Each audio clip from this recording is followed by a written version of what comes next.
Dan Illman kicking off a 50-cent late pick 5 at Gulfstream Park on Saturday with the $150,000 Sunshine Millions filly and mare turf at 1 1/16. Before we get to the analysis, I do have to remind you, great opportunity available at DRF.com to win an opportunity for a trip to the Queen's Plate at Woodbine. It's the DRF Horse of the Year Fan Vote Sweepstakes presented by our friends at Woodbine. Submit your vote at drf.com/eclipse. You can win a trip to the Queen's Plate, lots of other great prizes as well. Let's take a look at the field for race number 8, the Sunshine Millions Fillies and Mare Turf. Odds on favor on the morning line, deservedly so.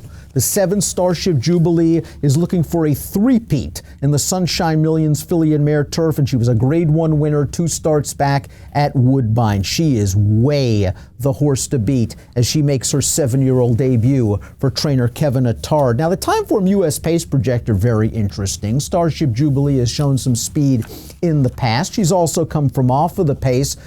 Timeform US has this a gray bar situation. No speed. They think this pace might be very slow. It could certainly help horses up close to the pace. Starship Jubilee, I think, will be a little bit closer than where Timeform US has her, but an advantage perhaps to horses like the 10 Una Luna, the 3 Decorated Ace, and the 1 Beautiful Lover. Let's begin the analysis in post position order with the number 1 Beautiful Lover, who had a 3-race win streak snapped last time out in the Open Mind Stakes at Monmouth. But let's pump the brakes and let's not get too disappointed with that effort. It was her first start on off turf. It was a good turf course at Monmouth that day. It was a race that produced 4 next out winners. It was a really live edition of the Open Mind, and Beautiful Lover just fell far back, a little bit too far back. She finished okay in between horses. Something must have happened because this horse has been away from the races now for about 7 months. But as we see from the pace projector, she has the ability to work out a trip, especially breaking from this inside post.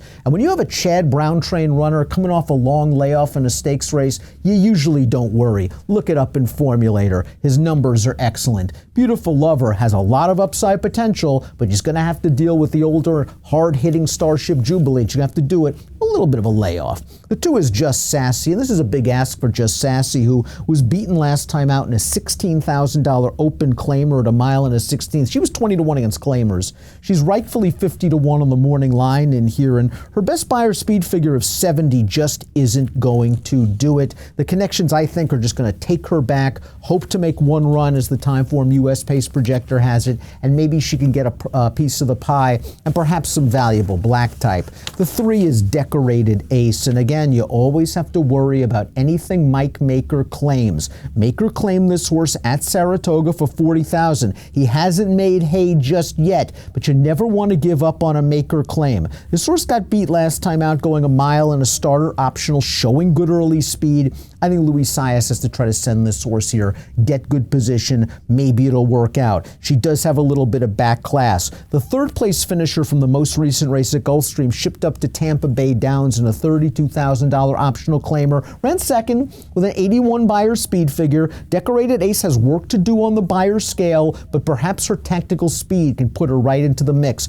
and we can get an improved performance for Michael Maker. The 4 is Rocky, who was 33-1 in the claiming crown last time out, gave an even performance. She's run well at Gulfstream in the past. 3 starts back coming from way out of it to win a little stakes race at a big price, but that's her running style. She likes to come from far out of it. And if you believe the gray bar situation from Timeform US, she's really going to be up against it from a pace standpoint as well as a class standpoint. That 86 buyer speed figure really stands out. I wonder if it's a bit of an anomaly for the number 4, Rocky. Let's talk about Admiral's Win, the number 5. This horse has started 26 times. She's done some good things in her career. She made a big mid-race move last time out in an allowance race. The jockey, a 7-pound apprentice, I think realized there wasn't a lot of pace on, but she went from last to first to this mare in the blink of an eye, and understandably, this horse faded in the stretch. She's rounding back into shape. This is her 5th start off a year-plus layoff. I believe she's getting back to her good form. The problem is I'm trying to find a race fast enough where she can contend, and her buyer speed figures in the mid-70s just isn't going to do it. Didn't have the right trip last time out, but was 86-1 2 back in the Millions preview and couldn't get it done.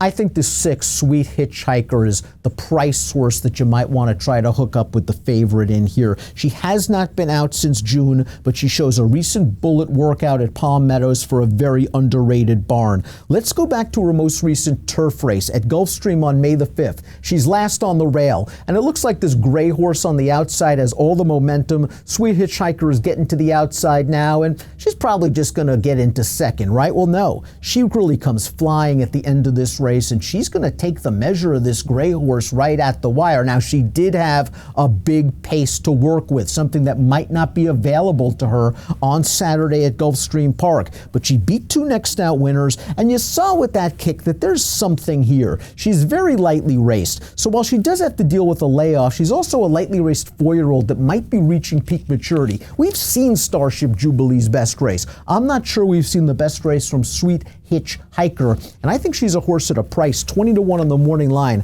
that might be able to get a piece of the pie. And of course, the big name in the race, Starship Jubilee, looking for the three-peat in the Sunshine Millions. She won the Grade 1 E.P. Taylor 2 starts back, going 1.25 miles, and she just got up close to the pace. She made the front, and she kept right on going. 102 buyer speed figure, second consecutive win at Woodbine with a triple-digit buyer, and she came out of this race with a really good effort in the Cardinal at Churchill Downs. She caught a boggy turf course in the Cardinal. She broke from a lousy outside post position that didn't allow her to get forward. She made a big 4-wide bid into contention in the stretch, and I just didn't think she cared for the yielding ground at Churchill that day. She does handle yielding ground, but I just don't think she handled it that day, and she had to make a big wide move into the teeth of the pace. Starship Jubilee is the horse to beat. She's won from off the pace. She's won from on the lead. You don't need me to tell you about her attributes. We've seen horses that didn't like that Churchill Downs turf course come back and run well. The 10th place horse winning an off the turf stake at the fairgrounds with a 93 buyer. She's obviously very dangerous. Bienville Street's interesting to me as sort of a horse that might be able to clunk up and get a piece. 15-1 on the morning line. Like the rider, switched to Jose Ortiz. 3 starts back, this horse broke very badly, so much so that the jockey actually lost his iron for the first 16th of a mile. Got a really nice ride after that. Saved ground, angled to the outside, came with a good run. It was a fast race for that division. The Monroe Stakes was a stakes race for fillies mares, faster than the Colt division. Since then, this mare's kind of underperformed a little bit, and she's at the mercy of race and pace luck. She can kick. I'm just not sure has the same kind of kick as horses like Sweet Hitchhiker and maybe even Admiral's Win. Liza Star, the 9, is entered main track only. We hope she doesn't compete. We want a full field on the turf. Una Luna's the 10, beaten favorite last time out, caught wet going at 1 1/8 miles. And I think that 1 1/8 mile distance was just a little bit too far for her. She ran okay in the Claiming Crown Tiara 2 starts back.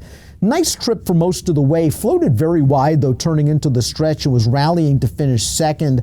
This mare is in sneaky good form, and as we saw from the Timeform US pace projector, can stay close to the pace under Tyler Gaffalione.